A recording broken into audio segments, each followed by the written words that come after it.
DC-295 split. The other southbound Baltimore-Washington Parkway as you come up on Route 50. En el carril dirección sur de la carretera Baltimore-Washington, el tráfico se detiene a medida que los coches se acumulan alrededor de una salida restringida especial que desaparece entre la maleza. Más allá, oculta y protegida por vallas electrificadas y guardias armados, se encuentra la agencia más grande, más secreta y más tecnológicamente avanzada del mundo. La Agencia de Seguridad Nacional, o NSA.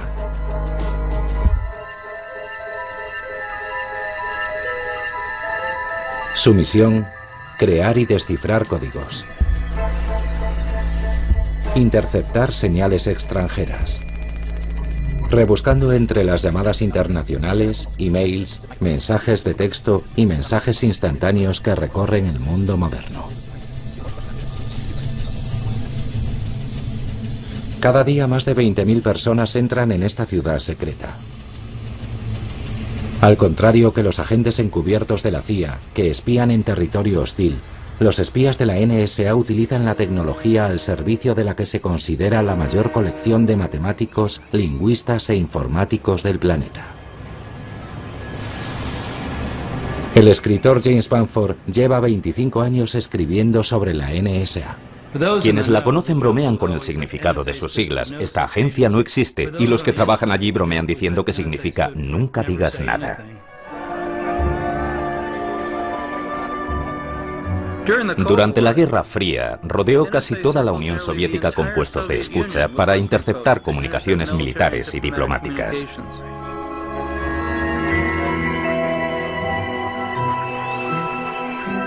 Incluso escuchaba a los líderes rusos llamando al Kremlin desde sus limusinas. En su cuartel general de Fort Meade, utilizaba hectáreas de superordenadores para descifrar comunicaciones codificadas. Pero cuando cayó la Unión Soviética, emergió un nuevo enemigo. Uno para el que la NSA no estaba preparada. Ese enemigo era Al-Qaeda. Eric Hasseltine era el director de investigación de la NSA. Los rusos eran fáciles de localizar y difíciles de matar. Los terroristas son difíciles de encontrar y fáciles de matar. Al-Qaeda era un objetivo pequeño, diseminado y en continuo movimiento. Atrincherados en campamentos de entrenamiento en las montañas, sus soldados se comunicaban por móviles o teléfonos vía satélite. El trabajo de la NSA consiste en localizar al enemigo, pero pasaron de buscar a un enemigo conocido, sabían quiénes eran y dónde estaban, a uno totalmente desconocido, no sabían quiénes eran ni cómo se comunicaban. Para la NSA el reto era cambiar las tácticas para enfrentarse a un adversario cada vez más peligroso.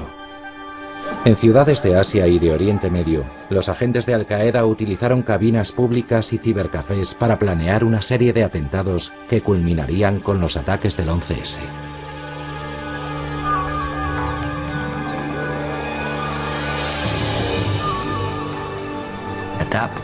En ese momento era una carrera para ver a qué velocidad podríamos reconstruirnos y tener el tipo de habilidades que se necesitan contra un individuo o un pequeño grupo de individuos que opera por todo el mundo, sin prestar atención alguna a las fronteras.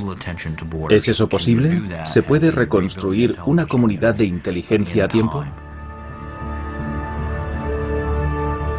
Esas preguntas aún resuenan hoy. Estaba la Agencia de Seguridad Nacional, la organización responsable de interceptar llamadas y mensajes extranjeros, escuchando a Al-Qaeda antes del 11S. ¿Qué papel jugó la NSA? ¿Estamos más seguros hoy?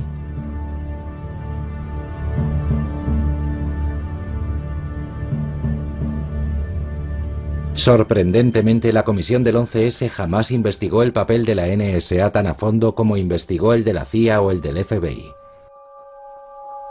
Pero recopilando con cuidado una serie de archivos públicos desclasificados, la historia de la NSA y su papel en la guerra contra el terrorismo salió a la luz.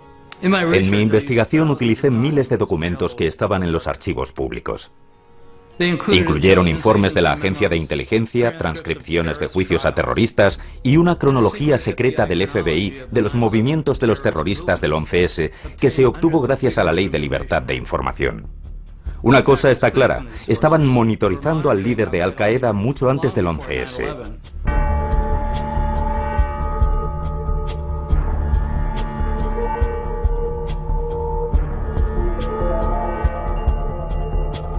En noviembre de 1996, un conocido contacto de Al Qaeda compró un teléfono satélite Inmarsat en una tienda a las afueras de Nueva York.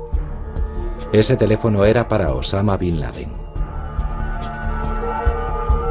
Una vez empezó a llamar desde Afganistán, los puestos de escucha de la NSA comenzaron a pinchar sus conversaciones. El analista de la CIA Michael Sawyer, director de la estación ALEC, la unidad de rastreo de Bin Laden recientemente formada por la CIA, también está ansioso por conseguir esa información. El teléfono Inmarsat de Bin Laden fue un regalo de Dios. Nos dio una idea no solo de dónde estaba en Afganistán, sino de dónde se estableció Al Qaeda como organización, porque se realizaron llamadas a varios lugares del mundo. Para la NSA, pinchar llamadas vía satélite es una táctica básica de lo que se conoce como inteligencia de señales. Los teléfonos Inmarsat transmiten señales directamente a un satélite que está en órbita sobre el Océano Índico. Rastreando todas las llamadas que entraban y salían de Afganistán, la NSA determinó rápidamente el número de Bin Laden: 873-682-505-331. Una vez conseguida esa información, intentan concentrarse en ambos interlocutores, escuchando a Bin Laden gracias a un inmenso plato que está en el espacio y a su interlocutor con una enorme antena situada en tierra. La inteligencia de señales es uno de los tipos de inteligencia disponibles más importante. Las comunicaciones electrónicas están en el aire. Ya vayan de teléfono a teléfono, de satélite a satélite, de radio Inmarsat a radio Inmarsat. Y la NSA las captaba todas con una amplia gama de aparatos electrónicos. Pero una vez recogidas todas, lo único que tenemos son las señales, y al final todo se reduce al ser humano. Los analistas deducen a qué números están llamando desde el teléfono de Bin Laden y con qué frecuencia. Rápidamente descubren que la mayoría de las llamadas que se hacen desde su teléfono en Afganistán son a una casa en Yemen, 3.200 kilómetros al sur.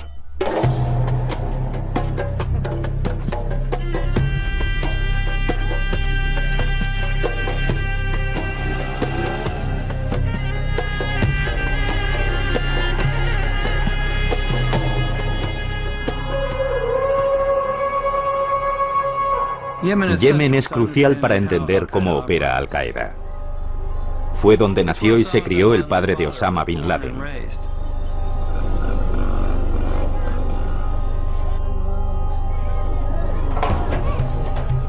Su cultura es de clanes y secretos. No me sorprendió que Bin Laden escogiera su capital, Sanaa, para establecer su cuartel general logístico y de comunicaciones. Lo que me sorprendió fue encontrarlo escondido en uno de los barrios más pobres de la ciudad.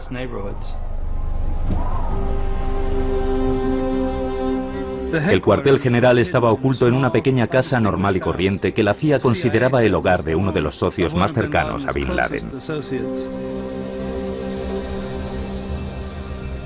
Las llamadas de Bin Laden no estaban encriptadas, por tanto el superordenador de la NSA no tenía que descifrar ningún código.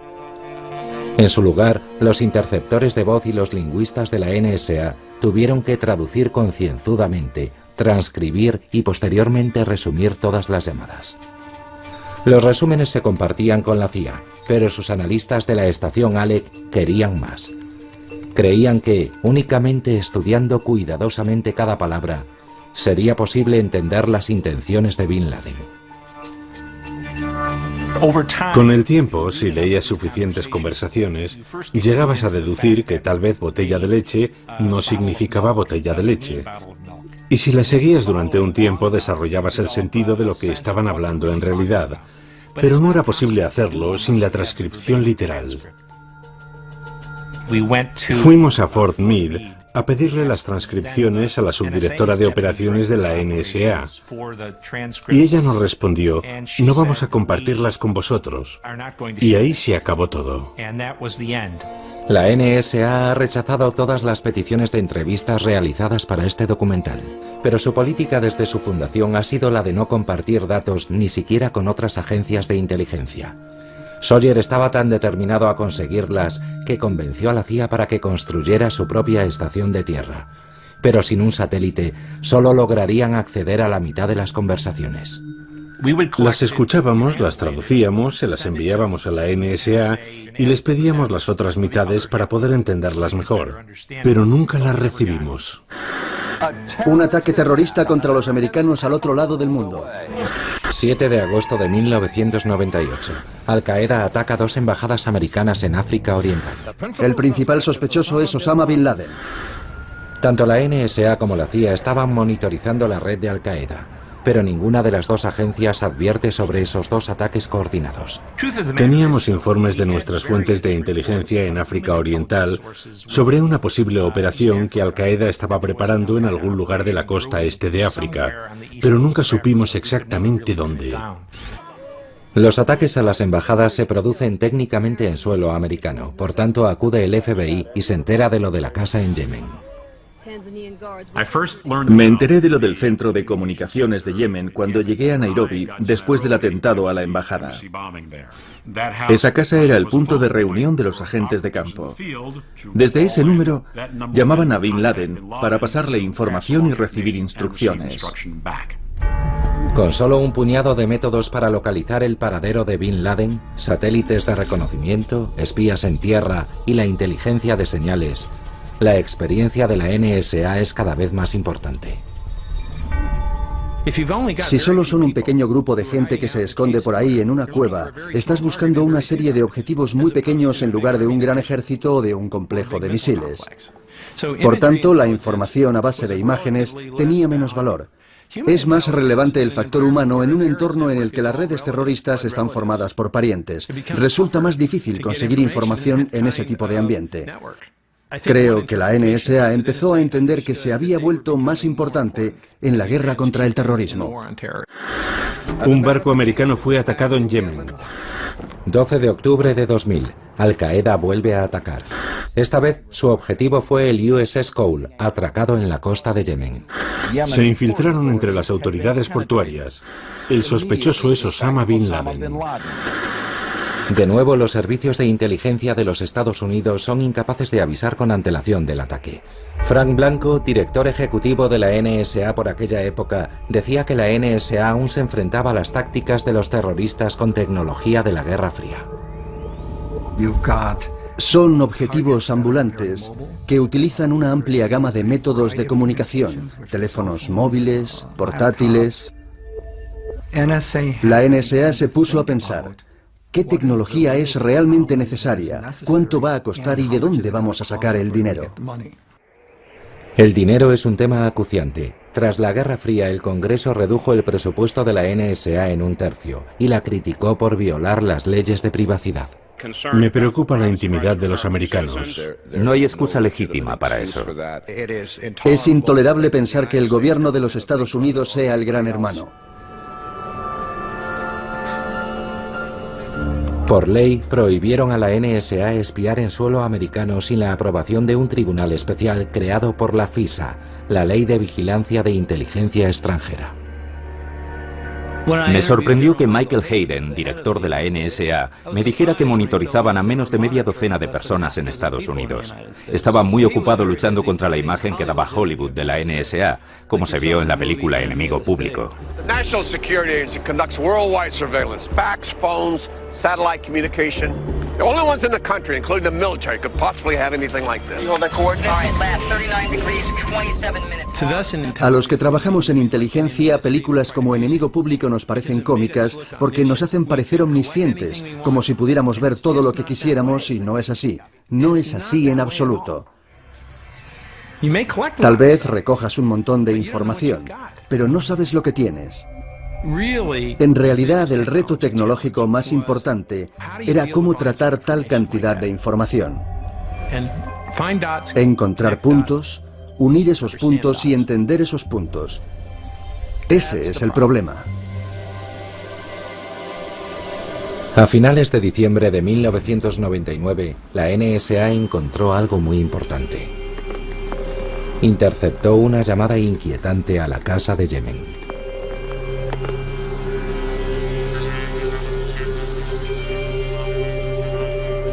Dos soldados de Al-Qaeda recibieron instrucciones para volar a Kuala Lumpur, Malasia, para lo que parecía una cumbre terrorista.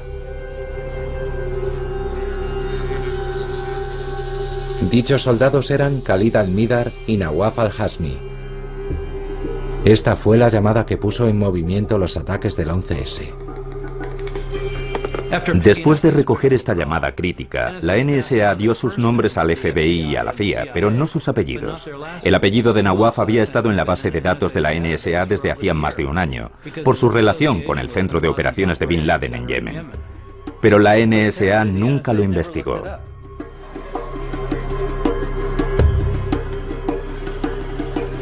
La CIA encontró el nombre de Al-Midar en su base de datos. Pidieron a los agentes de seguridad que hicieran una copia de su pasaporte al pasar por un punto de control en Dubái. Cuando los analistas del cuartel general de la CIA lo vieron, se quedaron sorprendidos al ver un visado válido de los Estados Unidos en su interior.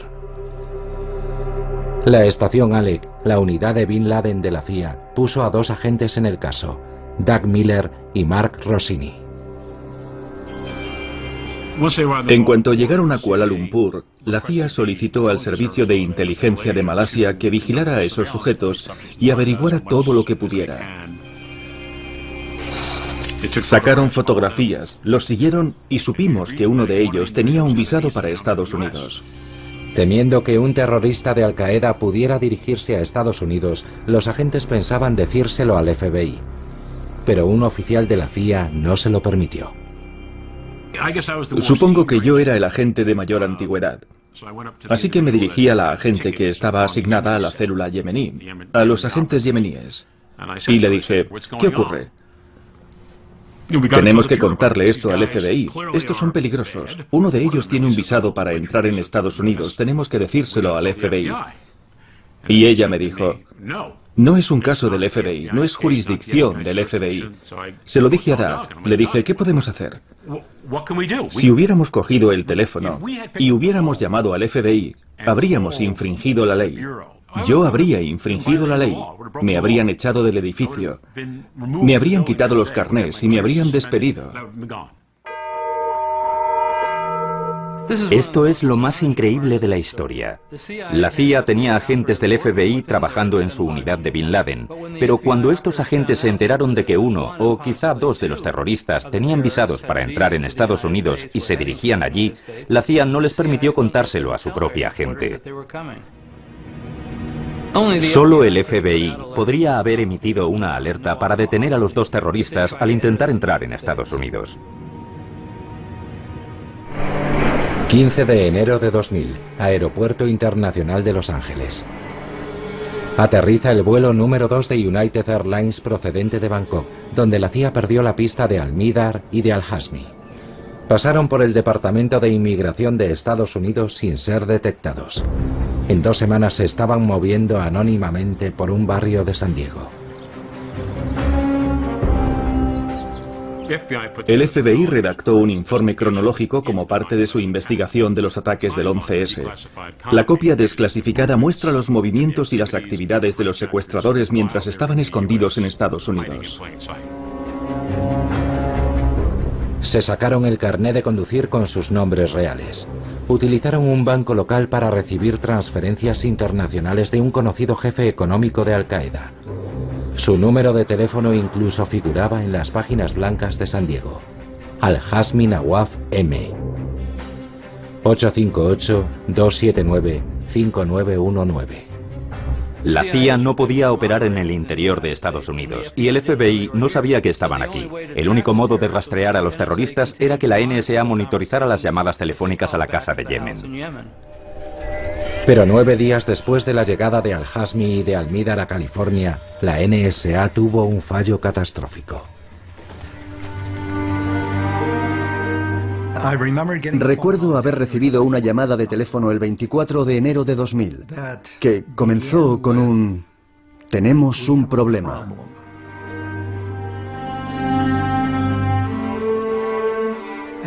Los sistemas de la NSA habían dejado de funcionar. La agencia de inteligencia más tecnológicamente avanzada del mundo, capaz de monitorizar millones de conversaciones simultáneas, estaba sorda. La NSA estaba muerta. Tardaron 3, 4 o incluso 5 días en volver a ponerlo todo tal y como estaba. No se sabe si durante esos 5 días la NSA se perdió alguna de las llamadas de los secuestradores en San Diego. Pero lo que está claro es que, según la cronología del FBI, los secuestradores no perdieron el tiempo estableciéndose en su nuevo vecindario. Según la cronología, el 5 de febrero de 2000, Almidar alquiló un apartamento en el 6401 de Mount Ada Road en San Diego. 25 de febrero, Almidar compró un Toyota Corolla en San Diego, California. 28 de febrero, el consorcio de seguros verifica la póliza de Almidar número 6047259210 con la aseguradora Hagee Bear. 20 de marzo, el número de teléfono asociado a Nawaf al-Hazmi hizo una llamada de 16 minutos a Yemen. Es una de las muchas llamadas realizadas desde San Diego al centro de operaciones de Bin Laden, la casa de Yemen que la NSA llevaba más de 3 años vigilando. Pero la NSA no pasó esa información a ninguna otra agencia de inteligencia. Eleanor Hill investigó para el Congreso el papel que jugó la NSA en el 11S. Nos sorprendió enterarnos de que tenían esa información, porque si hay algún contacto de algún terrorista conocido en Estados Unidos con alguna instalación terrorista en el extranjero, es exactamente el tipo de información que las agencias de inteligencia deberían tener, y no la tenían. Si juntas la información de la NSA y la del FBI, tienes ambas partes de la conversación. Habrían venido, los seguimos, vigilamos sus casas, sus conversaciones en sus casas o en sus móviles, emails. Las posibilidades son ilimitadas si puedes vigilar la vida de alguien. La NSA nunca informó al FBI de que esas llamadas provenían de Estados Unidos. Y tal vez no sepamos nunca por qué. Nadie de la NSA está dispuesto a hablar de ello, y la comisión del 11S jamás lo investigó. O no se dieron cuenta de que los terroristas llamaban desde Estados Unidos, lo cual es difícil de creer porque incluso yo tengo la identificación de llamadas. O lo ignoraron porque si no tendrían que haber entregado esos contactos al FBI. El 12 de abril de 2000, casi 3 meses después de que llegaran los secuestradores, el director de la NSA, Michael Hayden, da otra explicación al silencio de la NSA.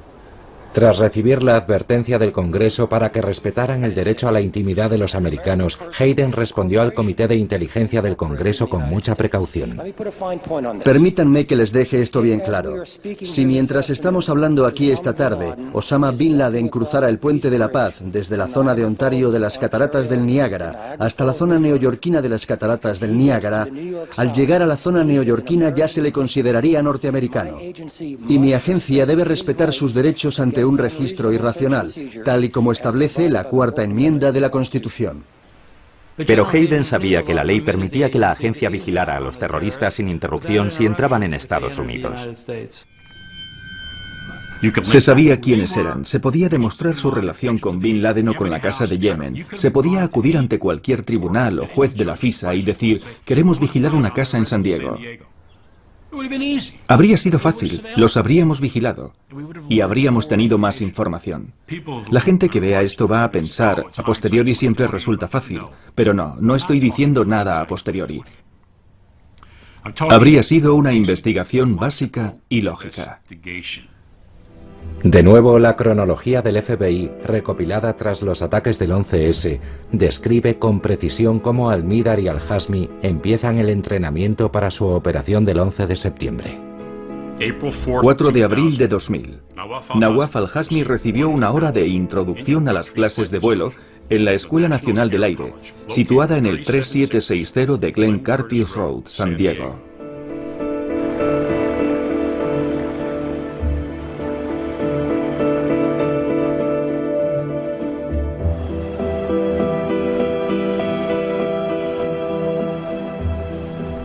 El 4 de mayo, Khalid Al-Mihdhar compra con la tarjeta de crédito 2 kits de entrenamiento Jepsen. 10 de junio de 2000. Al-Mihdhar sale de Estados Unidos en el vuelo Lufthansa 457 desde Los Ángeles, California, hacia Frankfurt, Alemania. Khalid Al-Mihdhar volvía a casa para conocer a su hijo recién nacido. Los siguientes 13 meses viviría con su mujer y su hijo en la casa de Yemen, la casa que estaba siendo vigilada por la NSA. Incluso solicitó un nuevo visado americano que increíblemente recibió. 8 de diciembre del año 2000. Hani Hanjour, otro secuestrador del 11S, aterriza en San Diego. 3 días después se une a Nawaf al-Hazmi en un viaje por carretera hacia Nueva Jersey, donde se reúnen con el resto de los secuestradores. Una vez más, la cronología del FBI recopilada tras los ataques documenta el viaje de 5 meses. 1 de marzo de 2001. Hanjour está 8 horas entrenando en el simulador de JetTech. 1 de abril. Al-Hazmi recibió una multa por exceso de velocidad y una citación por no llevar cinturón de seguridad. 1 de mayo. Al-Hazmi denunció en el Departamento de Policía del Condado de Fairfax, Virginia, que había sido atracado por un varón de raza negra. 21 de junio de 2001. Un periodista de la Middle East Broadcasting Corporation entrevista a los tenientes de Bin Laden en Afganistán. Insinúan que muy pronto puede haber un ataque importante. El ejército americano en Oriente Medio entra en alerta máxima. Después de la emisión de la entrevista, los analistas de la NSA detectan un importante aumento de las comunicaciones amenazantes. Había una gran expectación sobre un posible ataque de Al-Qaeda hacia intereses americanos. La mayoría creía que iba a ser en el extranjero. Por tanto, trágicamente, se centraron en su trabajo, que era mirar hacia el extranjero, en vez de examinar lo que ocurría en Estados Unidos, por considerarlo trabajo del FBI. Y la cronología sigue. 4 de julio de 2001. Al-Mihdhar entró en Estados Unidos en el vuelo 53 de Arabia Saudí a través del JFK en Nueva York, utilizando un visado B1 de negocios e informando de que su dirección temporal sería el Hotel Marriott, Nueva York. Se trata del Hotel Marriott del World Trade Center.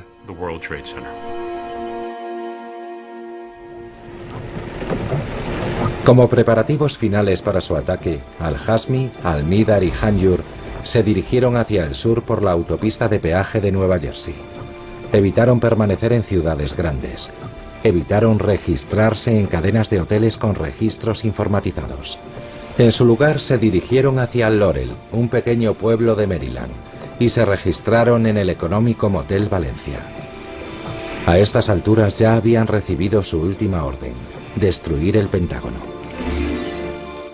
A lo largo de su viaje, ya estuvieran en San Diego, en Nueva Jersey o en Laurel, Maryland, permanecían en contacto con el centro de operaciones de Bin Laden en Yemen.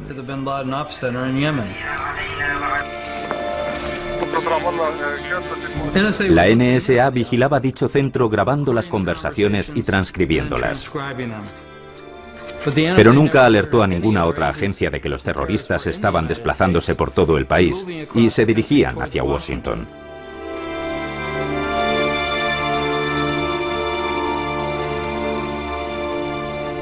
A simple vista, Laurel, Maryland, parece un barrio cualquiera de Washington. Lo curioso es que este pueblo está justo al lado del cuartel general de la NSA.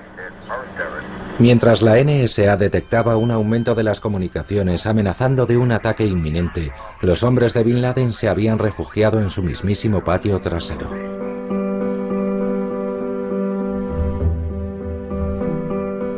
18 de agosto, Hani Hanjour, alquiler de un buzón número 433. El día antes de los secuestros, Nawaf al-Hazmi, Walmart, $36,65. Food Factory. Khalid Al-Midar. 6 de septiembre de 2001. Nawaf Al-Hasmi. Khalid Al-Midar. Hani Hanjur. Gimnasio Golds, Greenbelt, Maryland. Los secuestradores pasaban desapercibidos. Incluso cuando compraron armas improvisadas para los secuestros, lo hicieron en una armería situada justo al lado de la NSA. Nadie pensaba que lo que hacían fuera sospechoso. Por tanto, tenemos dos grupos. Uno, los terroristas que estaban planeando el atentado más grande de la historia de Estados Unidos. Y otro, la NSA, que había estado escuchando algunas de sus llamadas durante años.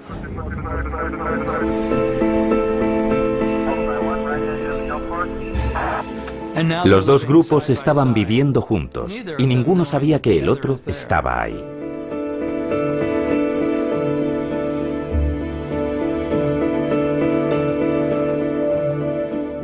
Lo trágico es que si el general Hayden hubiera mirado por su ventana del 8º piso hacia el oeste, hacia Laurel, a 3 kilómetros de distancia, podría haber visto el motel en el que estaban viviendo los secuestradores. Es una de las ironías más grandes de la historia de la inteligencia americana.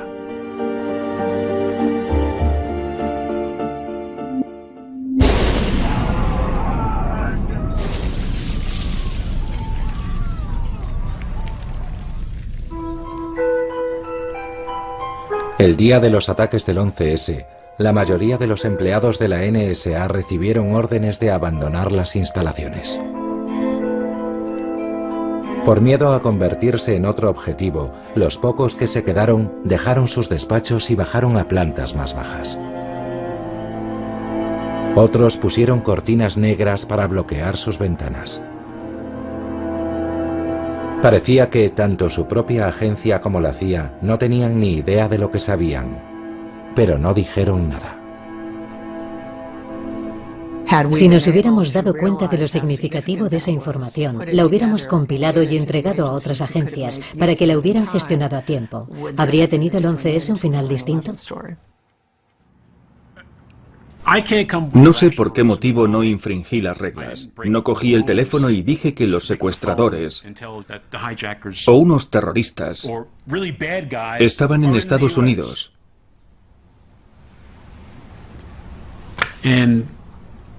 Y no sé si algún día podré asumirlo. No lo sé. No lo sé.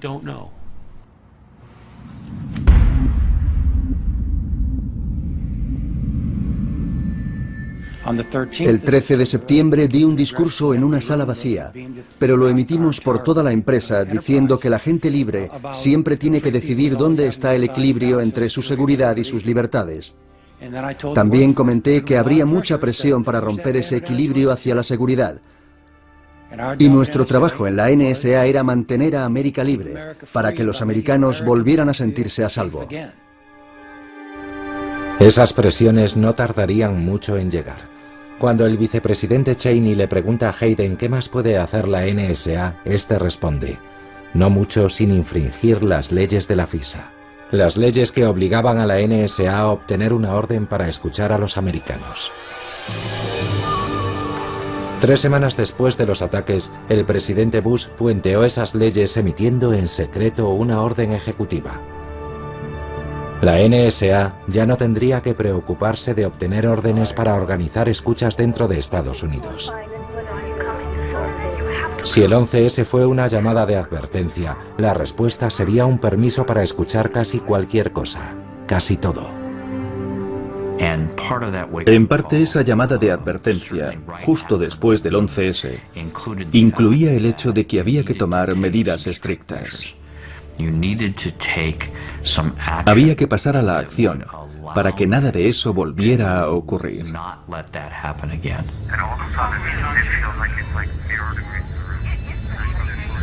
Pero para que el nuevo programa funcionara, Hayden debía modernizar por fin la Agencia de Seguridad Nacional. La columna vertebral de la comunicación global había pasado de ser unas señales de satélite fácilmente interceptables a unos cables de fibra óptica enterrados bajo el océano. Para entender el reto al que se enfrentaba la NSA, el equipo de este documental siguió un email mientras este recorría el mundo entero.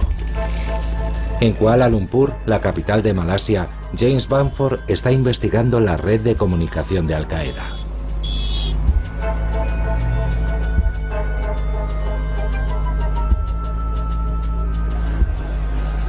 En un ajetreado cibercafé, escribe un email a los productores del documental en Boston. El mensaje de Bamford es inofensivo, pero contiene las palabras y frases clave que los superordenadores de la NSA están programados para detectar. Frases como volar la Casa Blanca, destruir el Capitolio, guerra biológica. Cuando presiona el botón de enviar, el mensaje de Bamford se mezcla instantáneamente con docenas de mensajes de la misma red inalámbrica. Entonces pasa a un centro de telecomunicaciones más grande en la ciudad. Allí las llamadas analógicas de voz se convierten en señales digitales y se envían como pulsos de luz a través de un cable de fibra óptica que se sumerge en el mar del sur de China, en la costa de Malasia. Por el camino, el mensaje de Bamford se mezcla con miles de llamadas, emails y faxes en docenas de idiomas, emitidos desde cientos de ciudades asiáticas.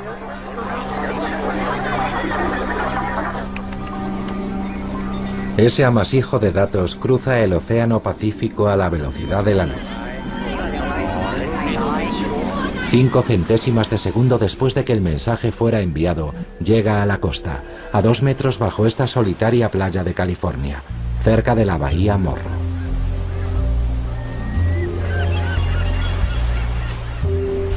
Allí, bajo las gaviotas y los surferos con sus trajes de neopreno, llegan las comunicaciones asiáticas.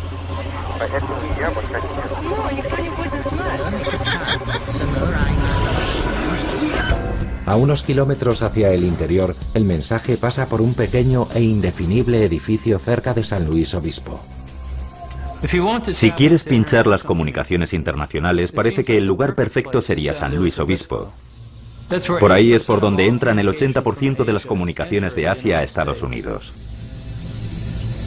Pero con las nuevas órdenes de la NSA, aquí no pinchan nada. En su lugar, los cables van directos desde San Luis Obispo hacia un edificio de San Francisco.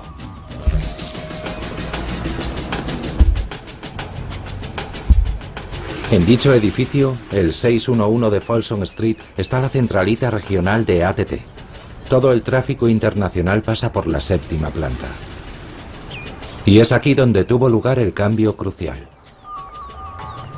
La 7ª planta es también donde se redirige el tráfico doméstico de ATT. Una cacofonía de millones de conversaciones.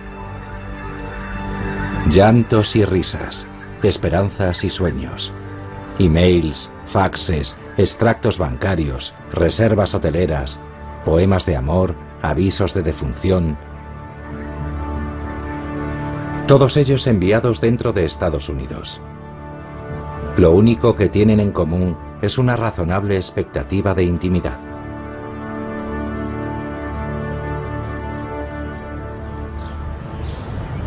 En 2003, un ingeniero de ATT se da cuenta de que los cables de la 7ª planta habían sido redirigidos y que una copia exacta de todo el tráfico, tanto doméstico como internacional, ahora también se envía a una sala secreta situada una planta más abajo. Era obvio que se trataba de algún tipo de instalación de la NSA. Pensé que lo que estaban haciendo era una copia completa de todos los datos de Internet. Eso significaba espiar aleatoriamente inmensas cantidades de datos domésticos y de datos internacionales. Cuando oía la palabra escucha, siempre me imaginaba a alguien con gabardina, sombrero negro y gafas de sol, espiando a oscuras, pinchando una conversación telefónica esperando que nadie se diera cuenta. Pero lo que hicieron en esa instalación se hizo a plena luz del día. Cortaron los cables de fibra óptica y los reconectaron a un filtro. Lo que construyeron fue una instalación capaz de monitorizar todas las comunicaciones que pasan a través de ella. Brian Reed, experto en telecomunicaciones, ha examinado los documentos internos de AT&T proporcionados por Klein, que muestran que la sala secreta contiene equipos electrónicos diseñados para la inteligencia de señales. Equipos programados para examinar millones de mensajes, buscando palabras clave como las que había enviado Banford desde Kuala Lumpur. El equipo más curioso de toda esa sala es un sistema de monitorización totalmente flexible al que pueden decirle en un momento: monitoriza todas las conversaciones que contengan la palabra colibrí. Monitoriza todas las conversaciones que vayan hacia Mobile, Alabama. Monitoriza todas las conversaciones que contengan la palabra colibrí y que vayan hacia Mobile, Alabama. La NSA había puesto su inmenso oído a escuchar a América. Basándome en todo lo que sé, creo que hay entre 15 y 30 de estas salas secretas por todo el país.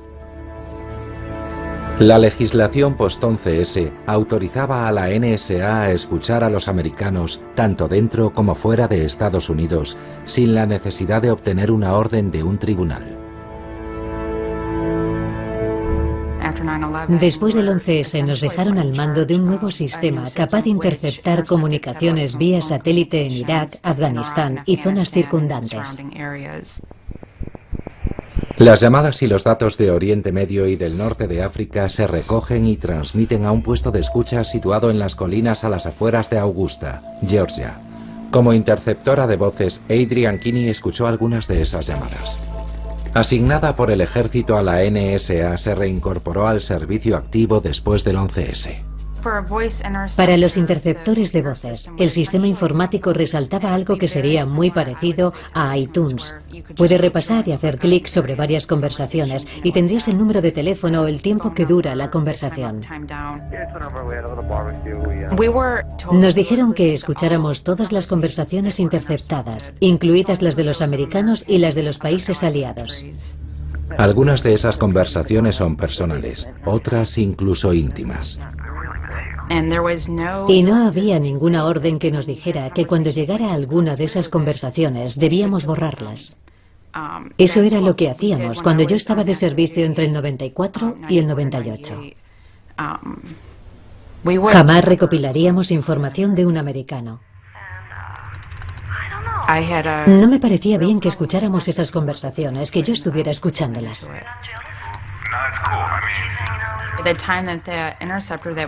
El tiempo que un interceptor de voces pasa escuchando conversaciones internas es tiempo que no puedes dedicar a escuchar conversaciones relacionadas con organizaciones terroristas. Cuando la NSA empezó a pinchar los cables de fibra óptica y los satélites, la información comenzó a llegar como nunca antes. Según un estudio del Congreso de 2008, algunas fuentes de datos de inteligencia crecen a una tasa de 4 petabytes. Esos son 4.000 billones de bytes por mes, el equivalente a 12 ficheros completos de información nueva por cada ciudadano y cada año. Pero, ¿qué significa todo esto? Los ordenadores nos dicen lo que son las cosas. Aquí están los datos que has pedido. No dicen qué significan. Por tanto, tenemos que trabajar para combinar el poder de los ordenadores con el poder de los humanos. Un software especializado puede ayudar a extraer información importante basándose en un contexto y un significado. El Dr. Robert L. Popp realiza investigaciones avanzadas con este tipo de programas, conocidos como clasificadores. Digamos que queremos crear un clasificador para Al-Qaeda. El concepto Al-Qaeda. La cosa funcionaría así. Tú, como analista, tendrías que encontrar documentos, ya sean emails, artículos en Internet o lo que sea, pero esos documentos tienen que estar siempre, según tu criterio, relacionados con el concepto Al-Qaeda. En el futuro, depurando el software y junto con un poder informático suficiente, esos clasificadores podrían reducir potencialmente las montañas de información que los analistas deben examinar. La siguiente frontera sería poder decir: Ordenador, ¿ves alguna asociación atípica en la que yo no me he fijado y en la que tú crees que debería fijarme que esté relacionada con algún tipo de amenaza contra nuestro país? Pero la mayoría de expertos coinciden en que eso puede tardar décadas y solo podría ayudar a extraer información de documentos, emails y faxes. En cuanto a las conversaciones humanas se refiere, la tecnología no sirve de nada. Aún se requiere la presencia de agentes con cascos para escucharlas.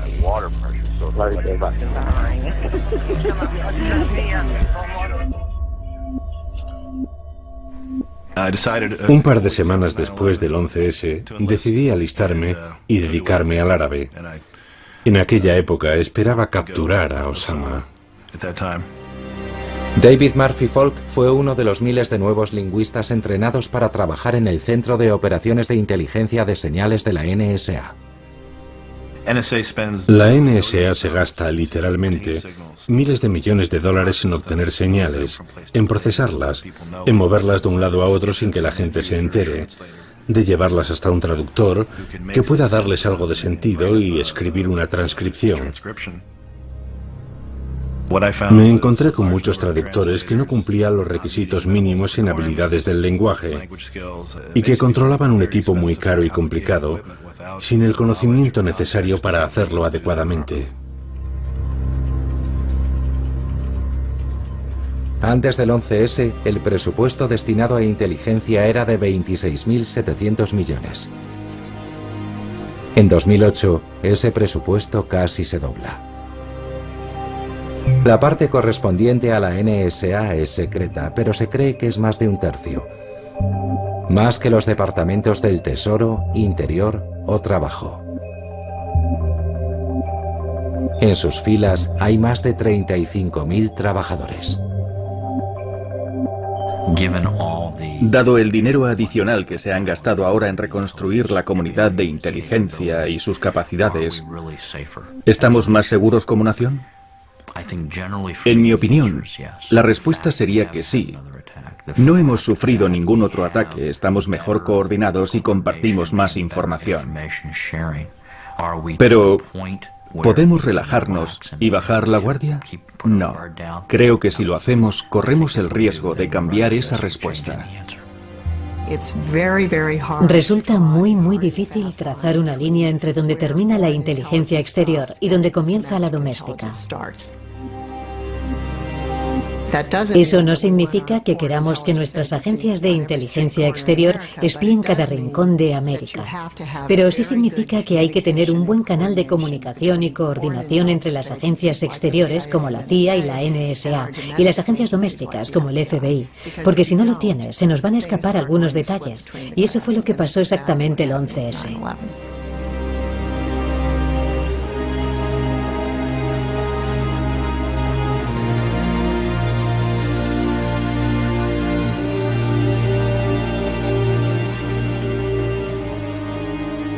El problema de informar sobre una historia como esta es que te estás moviendo a tientas.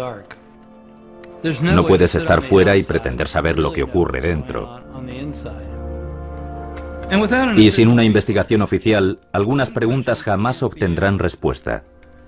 ¿Por qué la NSA no actuó ni pasó información que podría haber impedido el 11S? ¿Por qué no compartieron información con la CIA y el FBI que podría haber impedido el complot? En cuanto a la pregunta de si ahora estamos más seguros que antes, ya deberíamos haber estado seguros entonces. La NSA tenía toda la información que necesitaba para detener a los secuestradores y ya tenía leyes que les permitían vigilarlos. Pero ahora con la nueva legislación, con el dinero gastado, con los datos que recogen, ¿están haciendo un mejor trabajo o resulta que el trabajo ahora es mucho más difícil porque están inundados de datos? ¿Cuánta información es suficiente? ¿Demasiada información no hará que el mundo sea mucho más peligroso?